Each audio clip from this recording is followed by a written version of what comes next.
वीना रेखी जी दिल्ली से।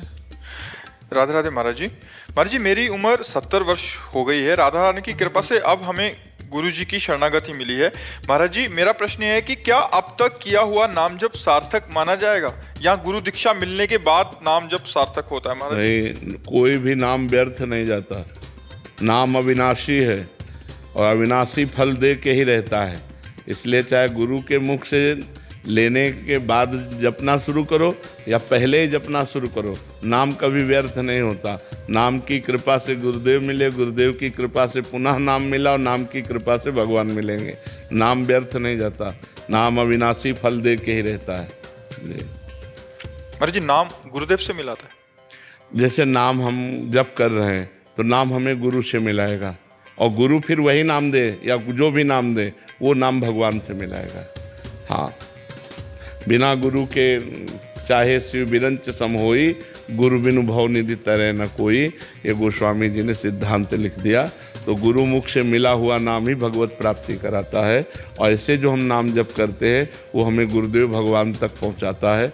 गुरुदेव भगवान हमें प्रभु तक पहुंचाने का नाम देते हैं, मंत्र देते हैं। जैसे किसी संत भगवान से प्रेरित होकर नाम जप करना हो गया गुरु मंत्र, हो गया गुरु मंत्र, हो गया। जैसे हम कह रहे राधा राधा जपो, आपने पकड़ लिया राधा राधा राधा, हो गया गुरु मंत्र। इसी से भगवत प्राप्ति हो जाएगी। महाराज जी, इसके बाद एक विकलता उठती है कि गुरु द्वारा जो प्रदत्त दीक्षा हाँ मंत्र, अब उससे क्या होगा कि फिर वो उपासना में प्रवेश करेगा। ये उसके नेक्स्ट स्टेप। हाँ हाँ हाँ, अगर वो नहीं लेता है तो इतने से ही कल्याण हो जाएगा उसका। आवागमन मुक्त करने के लिए इतना ही काफ़ी है। लेकिन अब लीला में प्रवेश करने के लिए, रसास्वादन करने के लिए फिर वो शरणागत मंत्र, निज मंत्र, ये सब आता है। महाराज जी, इसके हृदय में अपने आप आने लग जाएगा, मतलब अगर सही से वो हाँ तो वो व्याकुल हो जाएगा कि मुझे शरणागत मंत्र चाहिए, वो उसके अंदर व्याकुलता होने लगेगी। नहीं ठीक है, राधा नाम तो है पर मुझे शरणागत चाहिए, वो अंदर आने लगेगा। महाराज जी, अभी जैसे आप थोड़ी देर पहले कह रहे थे कि मतलब अगर भजन का अभ्यास छूट गया तो फिर नीचे आना पड़ेगा, तो महाराज जी ऐसा भी है? हाँ बिल्कुल। अभी एक प्रश्न था महाराज जी कि 2 साल से बहुत अच्छा भजन हो रहा था, थोड़ा विषयों की ओर मन गया तो एकदम भजन छूट गया। बिल्कुल बिल्कुल, इसमें तो वही आ गई। हाँ बिल्कुल बिल्कुल।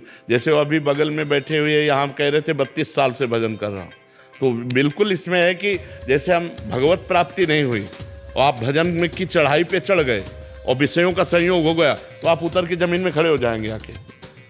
वो चढ़ाई काम की नहीं हुई। चढ़ाई तब काम की मानी गई जब आप वहां से उतरे नहीं और वहीं खड़े रहे।